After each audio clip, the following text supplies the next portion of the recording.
আসসালামু আলাইকুম, কেমন আছেন? আজকে একটা 6S প্লাস এক কাস্টমার একটা ফোন দিছে এলাকার ওই লোক টিভি ঠিক করে আর কি। আমার টিভিটা ঠিক করে দেওয়ার পরে পরিচয় হয়েছে, পরে সেই ফোনটা দিছে যে ভাই এটার স্টোরেজটা ন্যানটা এটার ভিতরে লাগাই দিতে বলছে। আমি এটার ভিতরে লাগাইছি। 16 GB ছিল, 128 আছে এখন। তারপরে যেটা দেখলাম, কমপ্লিট করার পরে দেখলাম যে ক্যামেরা গেলে এরকম করে।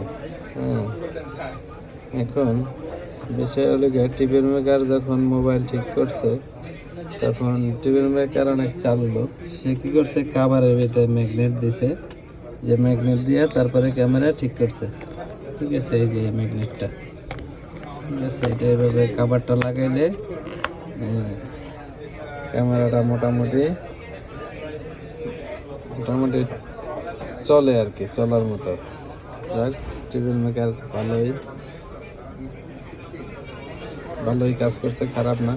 মিস্ত্রির কাছে নিলে হয়তো বা 5-1 হাজার টাকা খাইতো, অনেকে ম্যাগনেট দিয়ে আর চেঞ্জ করলে তারও বেশি লাগতো।